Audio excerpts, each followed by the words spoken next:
Hey folks, my name is Suds. And I'm Niki. Welcome to 0-Calorie Marketing. Tune in to listen to us speaking to some of the most innovative, brilliant, open-minded marketers we know. Each episode features a different marketeer with a unique perspective on marketing, branding, life philosophy, and everything in between. Lend us your eyes and ears for the next hour or so as we discover more about the person and also the unique path that they took which led them to where they got to. And the real story behind the why, where, when, and how they do what they do. Without a further ado, let's get to it.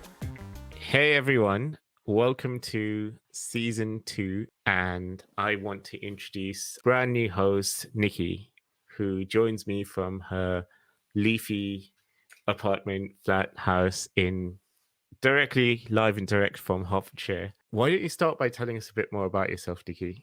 Yeah, my apartment's not leafy. I wish it was. I'm not yet a plant mother because I'm not that responsible. But one day when I have things together.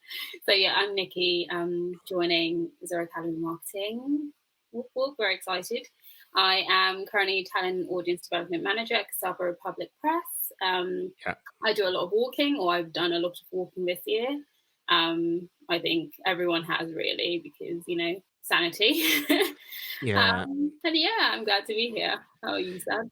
I'm good. I mean, I think a bit more about us. We met through some mutual friends. I think you go back a long way with Amanda, don't you? Oh God, yeah, I go back.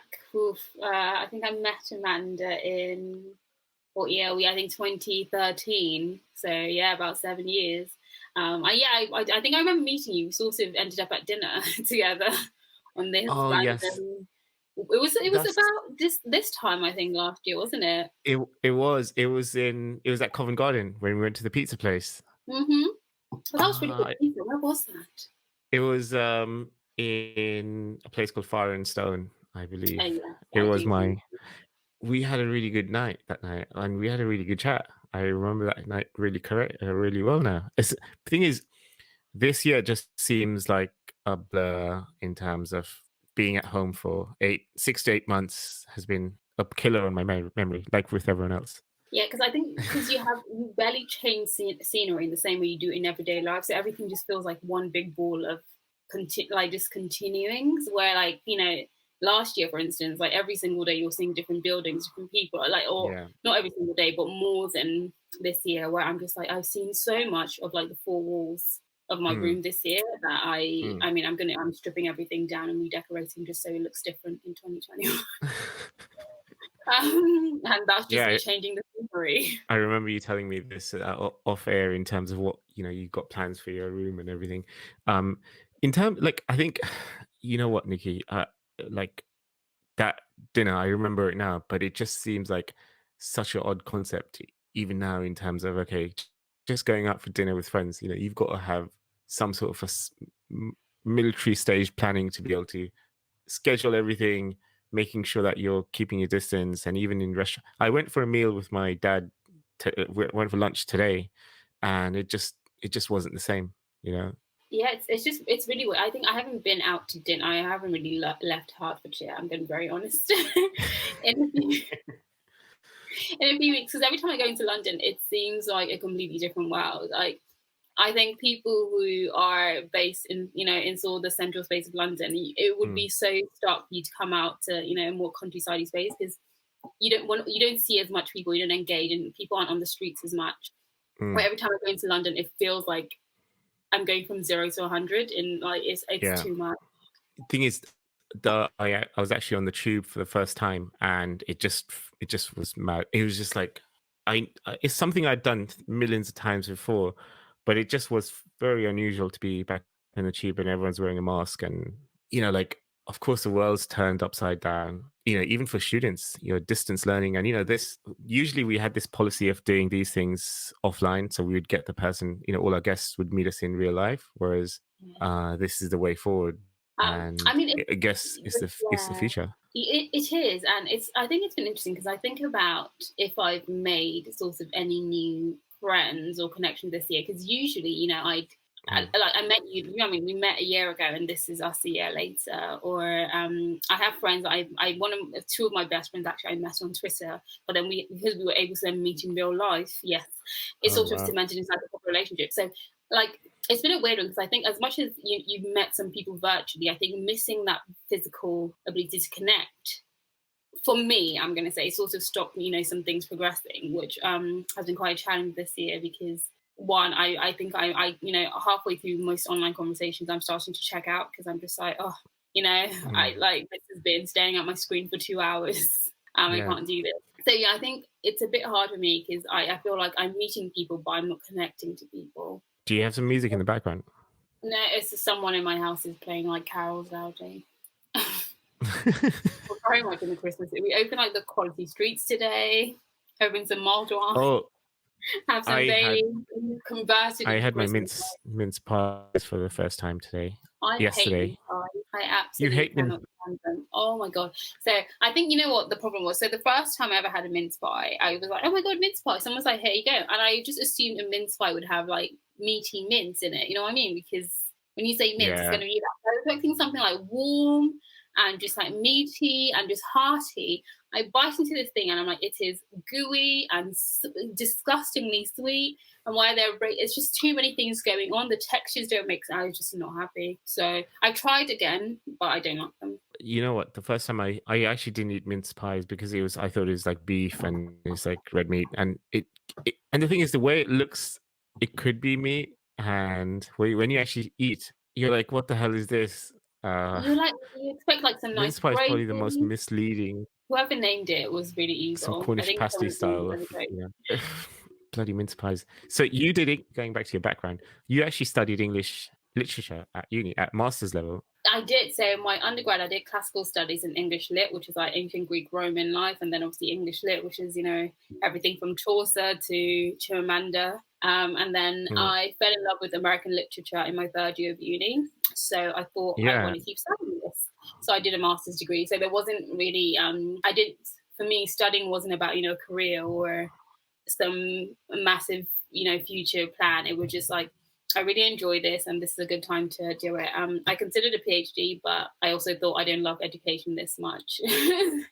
So yeah, I gave it a bit of a break. I mean, now I do work in publishing, so it's sort of full circle. But I don't think I had like intentions to work in publishing. But I also work in publishing from a marketing perspective, not a editorial perspective. So it's still very much a bit different, I guess. When we first met, like I remember talking to you about like African literature and Chinua Achebe, Things Fall Apart, and that kind of thing. I didn't think that you had studied this at like a literature, like at degree and master's level, because I guess you had just finished your master's when we first met. No, God, no, I finished in 2016. And everyone asked this. I did not party during my master's, so everyone says like, "Leeds is such a party." I was in the library. I was holding a glass of wine in bed at 2 a.m. thinking about my essays. I was not a party animal. I did all of that in undergrad. I missed the party lifestyle of Leeds completely. What made you want to study? I mean, even before the masters, what made you want to study language when you were at uni? It came naturally to me to just do like literature. Like it was something I was like, I just enjoyed. And I read a lot. So I have like a quote unquote bookstagram. But I'm really bad actually updating my bookstagram. So I'm not going to tell you what it is because I'm so behind. I meant to finish 15 books before the end of the year. I think I've read about 4. But so I've always just read a lot. And I've also like been written stuff. I'll put it that way. I've always enjoyed, words and language. So for me, it was just, sure. Let's go. And I think, doing the classics part, like the ancient Greek and Roman and Egyptian history, is just so fascinating. You read them as stories, not like of necessity, like history in the way you do history. So anything that's story, I want to hear it tell me. Like, I just think it's really fascinating. Do you think that's one of the reasons you were attracted to working with Amanda initially? Because, the company that she used to work with and also the company she's set up is completely about, stories in different formats, I guess. In her case, stories for businesses and that kind of thing. I mean, so saying that I know Amanda, so I actually interned for Amanda while I was in my undergrad at University of Reading, so that's how we met. And she had a different company then, which is sort of, it was going to go into fast tech. So I think the reason we judged, because the way we approach sort of, I guess, business is how do you, build a community? How do you engage people? The conversation rather than just, the product and the metrics. It's very much like, how do you engage an audience? And any way any way you slice or dice, it's storytelling. You know what I mean? People want to follow a journey, and the journey is, because you can never live someone's journey. It's always going to be a story to you, if that makes sense. So someone can tell you about the hardship they've gone through, Yeah. but your only perspective of it is going to be as a narrative. I think we just sort of understood that aspect of things, because everyone building a business has, a challenging times. But when they tell it back to us, it's like, oh, this is the story of your journey too. Or when we call things, a journey or a story of triumph, it's not that it trivializes it, but it creates a different emotion for the recipient of that narrative. So because you can never live a person's story. You're always going to hear it, or live a person's experience, you're always going to hear it as a story. But it's, how do I make sure that I'm telling this story in a way that stays authentic? So, some people try to, you can tell when someone, embellishes a story, it goes, they're really trying to elicit one emotion from the narratives they tell, where the best storytellers leave you free to your emotions, to your emotional sort of response. And so it's just, how do you tell a story authentically, and how do you give space for community to respond to that, and then you come back to community based on their response. So, because the reason someone's going to buy into your product isn't the reason you created that thing. Because you can be like, I created this, for instance, there's some products people are like, I created this for, let's say you create something for nursing mothers, or you might find that it's something that serves someone who's been a breast cancer survivor down the line.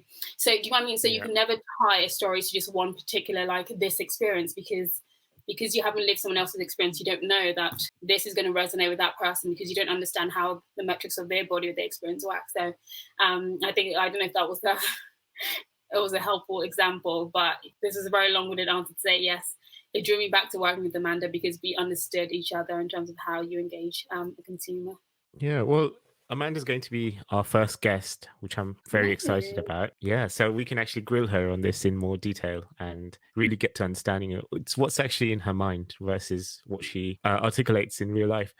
Because I've known her for probably the same as long as you have, like nearly a decade actually. When she first had her fashion business, that's when I actually got to know her and, met her through lots of different times of, we're in different phases in our life, and we got to know each other, and 3 or 4 jobs and 3 or 4 different careers, I guess. Here we are, and we finally get to grill her and do that. I'm personally very excited to have you on board, just because I had actually seen a couple of your videos, and because we're looking for a co-host, I thought, oh, this person would be very interesting. I think when we first spoke, like initially you were, I just had a good feeling that you would be a good person to try and bounce some ideas with, and get to really tease out all the guests, and really understand what their background is. Because I think, like you were saying, I really believe that in order to understand someone, you've got to know where they come from, and also what their story is like, personally, like their identity is based on where they are from, who they happen to meet, and also, I guess, the environment they grew up in, and also the things that they expose themselves to, because that's the way to really understand, okay, so this person is this way because of that. And I think a lot of, especially in our, stuff that I consume, it tends to be very factual, whereas I would rather have the emotional element of it, because I think that's when someone can really understand who you are and identify with what your decisions are and the kind of things they do. Yeah, I mean, I can agree with what you say. There's so much, I guess, based like on the, I don't say factuals, like the data and the numbers, and things like that are very important. But as much as they're formulas for many things, I think a lot of the time people go with their gut or their instinct or their experience to actually decide how they move in space, or they go with the experience of someone else. Like, experience can and cannot be measured, if that makes sense. Sometimes it's very much like, this has been your output. If you take someone out of the equation, you can always fill that spot, where you're going to get a different set of experience guiding that space, rather than the same experience. So I think the emotional, the personal, the individual, that journey, we definitely want to know that. I'm excited to do that. And I think when we met, we just had really easy conversation. It was very much like suds. But then I feel like anyone sort of Amanda introduces me to, I'm very much like, I feel like the odds of us getting on are very, very high. It's that thing where if a good friend introduces you to someone they trust and like, then you don't have to go through that filter of, okay, who is this person? Like, it was almost like that instant trust kind of thing and when we met. And also, like, what I really liked about you was the fact that you had both that element of, okay, you understand marketing and you know what you're doing, but also, I think you came to our office and we sat down with you and gave you Oh and my I was god, like, wow, so this is a can I just person who say, understands that. I'm just gonna say that that tutorial has saved my life so much. Like I'm using it now. I've literally introduced like new people to it. I'm just like, yeah, guys, Airtable, let's go. But even beyond Airtable, so it's really just helped me approach project management like software. Just so, like from a more, or I'm a lot less, scared to just jump in and be like, let's try things, let's go crazy. So yes, it's like that was an amazing tutorial. If you ever need an Airtable, tutorial, go to Sads. Awesome. Like an evangelist. Yeah, my colleague Guzman, he is big on Airtable, and we actually practically run the whole business using Airtable and a couple other tools that we've got, and it saves hours and hours every week. So this podcast isn't sponsored by Airtable just yet, Unfortunately, not on fire table. unfortunately, but they are doing excellent work, I thought. Um, Last thing I was going to say is like, so you studied English and you read lots of books. Are you writing a book yourself? Oh God, A everyone's asking fiction, me that not question. not Everyone's asking me that. non-fiction, fiction. Yeah. So, the reason Saz is asking me this, just for context, is I released, or I had a piece commissioned earlier this year, which is it's sort of a stream of consciousness non-fiction piece, and it's on my LinkedIn. If you feel pushed to go have a look. So, Link am in I writing? description. Am Yeah. I writing? I'm not writing a book at the moment. I want to write a book. I'll say this. I just it's hard. Writing's hard, guys. It's just very hard. Yeah. I'm practicing writing right now, so I'm writing a few. I have like 7 short stories that are half finished because I sort of Oh wow. I never know how to finish them. All the characters get away from me, so I come back to them. So I'm practicing writing. A book will hopefully happen in my lifetime, but it might be when I'm like 50, 60. So I'm in no rush to produce a book, I think. And also having been someone, so I work in publishing now, but I spent some time watching the industry. There are reasons why I personally feel like I shouldn't rush storytelling, because my reason for doing it would be just to tell a story, not because I want to make a career out of it. Because I think there's something in the present day about having a career as a writer that means you have to produce work at a certain rate. That's not sustainable, where I think it's healthier to create a life for yourself that enables stories to be, something that flows out of you over like a healthy period of time. Because there's a fantastic book by someone called Jennifer McCumbee, and it's called Chintu. And I think it got published, I think maybe in I think it was 2011 or 12. I can't quite remember now. Maybe later, I might be. But she spent 20 years writing this book. And it is honestly fantastic. And then she just had another book come out this year, First Woman, and she'd written that book before she finished Chintu, which was published first. But when you read her books, you know that this is work that had time and it had growth put into it. If that makes sense. So she definitely grew as a writer writing these books, and I think reading that kind of storytelling is more compelling for me. Than rushing to produce something. And also, as it's also fleshed out, I'm relatively young. So, and I think the subject matters I want to deal with, because I'm a Toni Morrison fan. I'm Zora Neale Hurston. I'm reading, wide names like Florent Wagba. I'm just reading authors who really told, journey stories in their books. And those are the people that inspire my writing. So I bow to them and say, writing shouldn't be something you rush to finish. It should be something that you take your time and you let unfurl at its own pace. Yeah. Well, it's my long-winded answer to everything. I promise I'm not this long-winded in life. look, I think we all there's a school of thought which says like we all have a book inside of us, a fiction book, in terms of we've all lived a different life, and where we got to has been through millions of different coincidences and things that happen to you, or things that you've seen that no one else has seen, the exact same sequence of things. You interpret it in a way that's only unique to you. And I probably would like to write a book one day. I've been starting to journal and stuff during the lockdown, Yeah, you did and mention that. How so? What's your like in terms of consistency? Where are you now? I've been journaling every day for the last 2 months straight. But I've started, like, at first it was a challenge just to sort of see if I can motivate myself to get up in the morning and just write down what I think. So in the beginning, I was just forcing myself, even if it was just a sentence, to say, okay, here's what I'm thinking right now as soon as I get up out of bed, and I just either write it down on my phone or in a little journal that I have. But what I found after about 40 days of straight writing, and this is someone who hasn't written for personal reasons for a long, long time, like, Yeah. and I think that part of my brain muscle has started to work. I'm finding myself being better at expressing myself and articulating my thought, just because I went through that area of, okay, just push myself to write every day. So my communication overall has improved, and also I'm better able to express myself to people just because of that. So it gives me, I mean, by no means I think I'm like a long way away from writing. I do read a lot of books, not fiction and non-fiction, but being able to express what you want and what you have in your mind well is a challenge that I want to try and master, but in my own time. So probably by the time I'm 50, which will be, I feel I'll probably have enough confidence to be able to say, yeah, you know what, I can write a book. But for now, I'll have to stick to podcasting.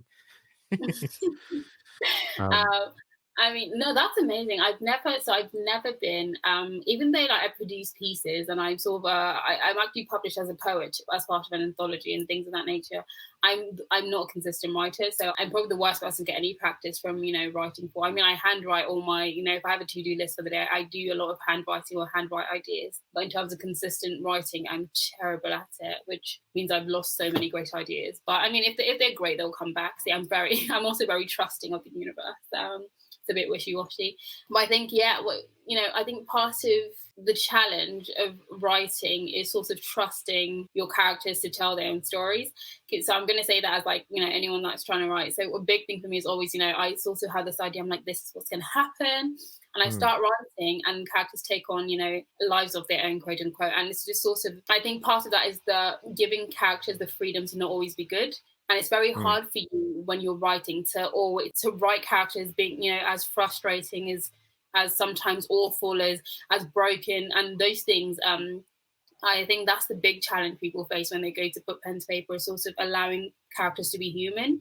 You want to write a nice story that's, like motivating and it can be, but you have to write the rough patches. And that's the same for real life, where there are people that love you, but there are going to be moments where, you're going to come into friction with them and you're going to have, disputes. And there's sometimes where you're not going to be kind to yourself. And when you have to sit down, I think part of journaling helps you notice these patterns, because you wake up in the mornings, you're just like, don't want to do this, would like to go back to bed, I would like to scrap today. Or you wake up and and noting how you're feeling, you sort of, I think, better understand, the ebbs and flow of being human.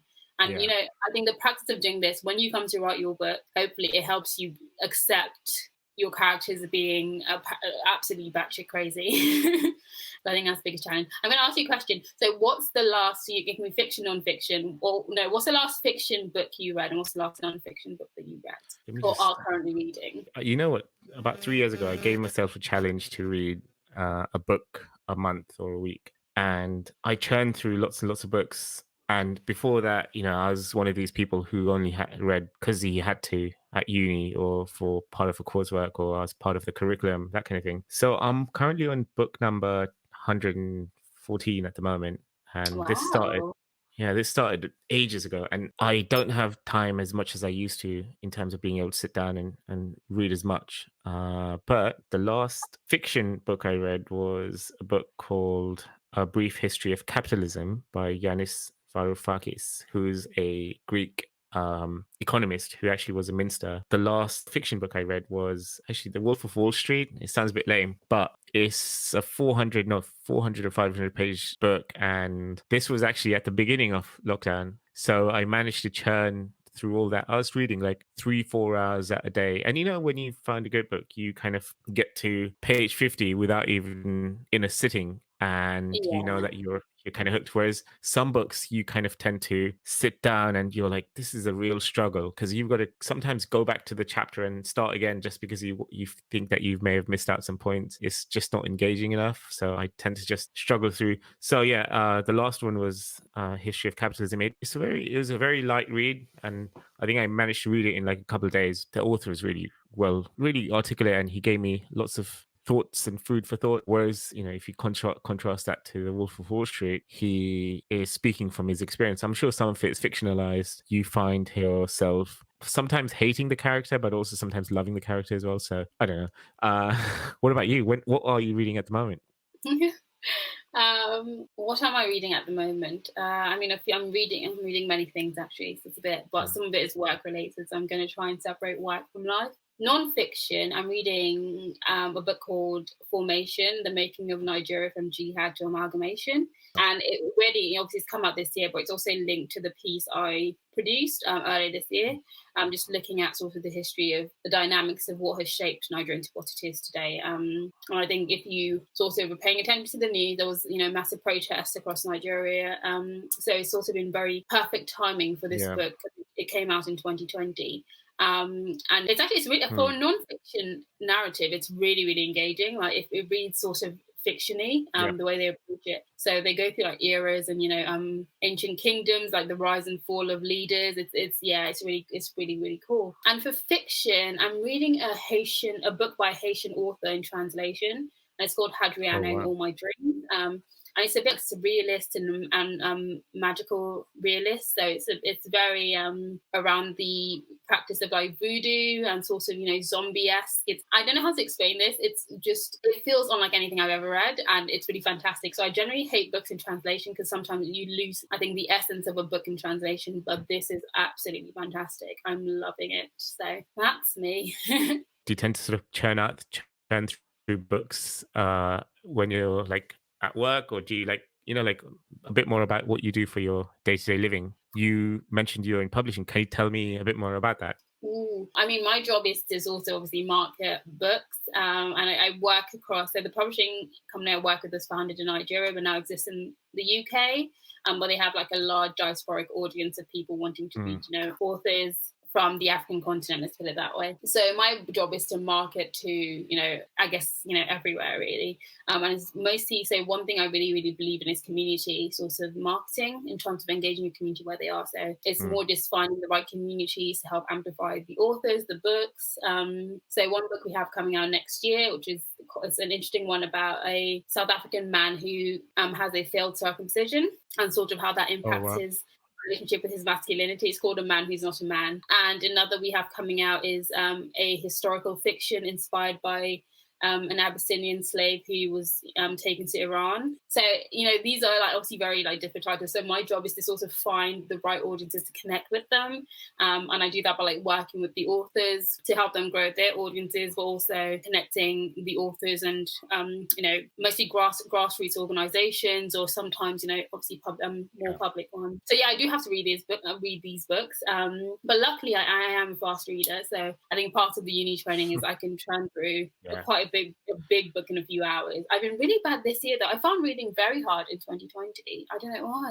Have you struggled at all? I think, Niki, I go through sort of peaks and troughs. Even, not in a non-pandemic year, I've been struggling sometimes, and sometimes I just tend to churn books through like nothing. This year, what I have been good at has been like reading through lots and lots of like really big books. So The Wolf of Wall Street was a quite a big book. There was another one. Roughly how many pages? Did you say that was about 500? Yeah, Wolf of Wall Street 500. I'd seen the film before, so that was a different kind of that's a different topic in itself. And there was another one called Mr. Nice by, it's one of these student books that everyone's read. And that was about 400. And I read two of them back to back. And I think I did that over a period of 3 weeks. So about 1,000 pages. I was locked in my room and I just managed to get through them. But at the same time, I'm really struggling to read the book I'm reading at the moment, which I can. You know what I've been doing actually? And I don't know what you think as someone who reads a lot and who's a bookworm, is it okay to start a book and not finish it, just leave it forever? Or should you actually persevere and finish, even no matter how difficult the book is, because you've already committed to it? So, okay, I used to have this thing where I'd never started a book and not finished it. So I think up till the start of 2019, I said, if I start a book, I'm going to finish it. And then I realized that life is short. If you're not enjoying a book, stop. Because things you might end up picking up that book in 10 years, completely forgetting you never picked it up, and then suddenly enjoy it again. And that's because sometimes you're not in the right place to receive a book, and sometimes a Yeah. book is just bad. Some books are bad. So there's currently like a book that everyone's in love with, and I'm not going to name or shame anyone. And it's getting all this hype, and everyone loves it. So I bought it, and I was just like, you know what, like I'm gonna buy this and see what's going on. And I don't understand why people like it. I think it's the way it's written doesn't serve the purpose the book's meant to supposedly serve, but so many people love it. And then when I speak privately to more people, they do have like critiques, but publicly, you know, the book is getting all these accolades. So it's one of those books, and it's just sort of like I could finish, you know, this Hadriana in My Dream that I'm talking about, which I'm loving, or I could force myself to read this book I don't like. Why would I spend my time forcing myself through a book when I could spend my time enjoying a book? Because reading, and I think part of our relationship with reading is understanding that reading isn't just something you do at school or when you want to learn. Yeah. You don't always have to actively be learning from a book. You can sometimes passively be learning. So you can learn from enjoyment. And reading this book is learning about Haitian culture. I'm not particularly searching out understanding of Haitian culture, but this book is going to give me the foundations for conversation that one day I'll, you know, if I go to Haiti or if I end up in a space where I can have this conversation. I've read this book. So I think sometimes we need to get out of the habit of actively trying to learn from books and just think, am I enjoying this? Yes. Do I know this knowledge is going to be useful? No. And that's perfectly fine. And it doesn't just have to be, you know, chick lit or, you know, like romance, you know what I mean? Like people, you know, the flow of literature can be sometimes, you know, the weightier things, but if you're enjoying, for instance, like Chintu it's not quite an easy read. So I'm usually someone that can sit down and I read one book at a time because I finish a book in probably a few hours or like over a day or two. And with Chintu, I had to read it across a month, because it was, you know, it's that saturated. And weirdly enough, I then got to interview the author 2 years after I finished the book, but that's a whole different conversation. But reading it over a month was how I needed to read this book. You make different judgments. Do I need to stop, or do I need to take my time and not force myself to finish this book because I need to get to the next one? You know, every book is individual, but if you're not enjoying a book, let it go. Because you in 5 years' time... I agree with you. And, you know, there was a point where I would persevere through no matter what. And I thought, this author has sat down and created this book, and it's me who should... It felt kind of rude to just say, okay, fuck this, I'm just going to skip was this. me. I was like, they finished the book. They're amazing. I'm going to read it. Yeah, exactly. And then, you know, you think this book is terrible. I wasted my time. But there are, you know, and then sometimes, yeah, you're right. You know, like sometimes I've come back to the book after 6 months or after a while, and then, you know, started where I left off. And during that time, I've been doing other things, and then I've forgotten about it, and then sort of finish it just for the sake of... And then, you know, I'm kind of happy that I persevered. Probably one of the best books I've ever read. I'm not going to say which one, just because I think there will be other books that will replace it. Is I actually gave up after 3 chapters, and I thought, this is the worst book I've ever read. But then I read 1 chapter, and I thought, oh, hang on a second. It had this kind of, not twist as a plot line, but it just started getting better and better and better. And I've given this book away to so many people I know, just because it's just so profound, in my opinion. And yeah, it's that kind of thing. I was like ready to walk away, but then I thought, okay, give it one more chance, give it a couple of chapters, and then I just finish it through. This is turning into a book. I know. See, I Book do chat. this. If you start a conversation with me, I'm going to get you talking about books. But let me ask you a question. So, I mean, you've sort of come from season 1 of Calorie, and we're starting season 2. Just looking back on season 1, can you think of like a highlight conversation or just something that changed your perspective in season 1 on just marketing as a whole? Okay, so I think we did 7 episodes for season 1, and to be honest with you, I was still learning the craft, as in, you know, I still am, in terms of how to be a good interviewer and how to really, really listen to people. I think the biggest takeaway for me was, well, apart from the technical stuff, you know, that's, you know, just something that you learn. There were a couple of standout episodes. I'm not going to say which ones, because, you know, if the person's listening, I don't want to give them a big ego than they already have, or or diss anyone.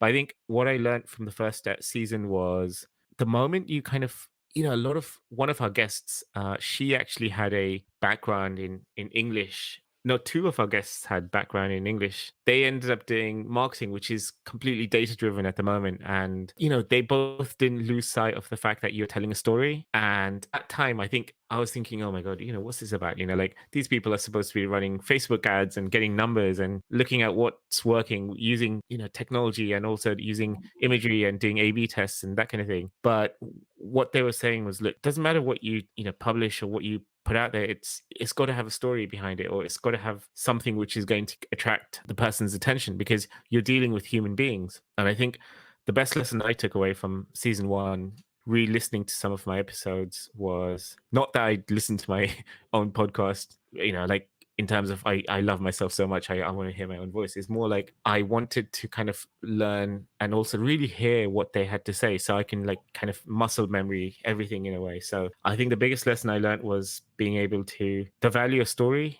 and also the value, and the podcast itself kind of espouses this idea of, we don't care about the technical stuff that you do, we care about how you got to where you got to, the story behind the person. And I think those were the best moments for me. And I'm super excited to bring in new guests for this new season, where we can actually hopefully add to that. And no pressure on you, Niki.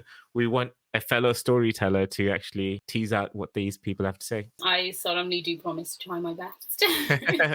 Good. How can people find you in terms of, can they follow you on social media? What's the best way to get in touch with you? So if you want to find me on Instagram, it's at Black Girl Rumble, and it's all just books, really. So if you want to follow what Niki's reading, and interesting enough, what I'm reading is probably reflects my mental state more than anything. So I'm more influenced by characters in books than anyone outside, which can be concerning. I'm kidding. But yeah, Black Girl Rumble, so BlackGirlRumble on Instagram. And on Twitter, it's Niki, which is XNIKKIYX. Don't follow me on Twitter for anything professional. It's just completely a mix of me laughing at very terrible memes and having silly conversations about politics. So if you want to laugh, follow me on Twitter, but otherwise, don't. We can also find you on LinkedIn to see what you're getting up to for work, and also some videos that you may have shot, that you've written, and that was really well made, that kind of thing. Yeah, I'm hoping to do a few more next year of my work, but there'll be some professional partnerships there. Earlier this year, I did a partnership with Lynx on their race card series, which I'm to post up on LinkedIn. So LinkedIn's very professional, yeah. So it's on LinkedIn, I'm all squeaky clean and just about the work. So if you want that out of me, please only follow me on LinkedIn. Hope you enjoyed this episode, and don't forget to listen to other episodes of Zero Calorie Marketing Podcast. If you have a minute, do leave us a review on whichever platform you happen to be enjoying this episode. We'd love to hear from our listeners, so drop us a message with guest suggestions, thoughts on the episodes, and even compliments at zcm@interestingcontent.co.uk.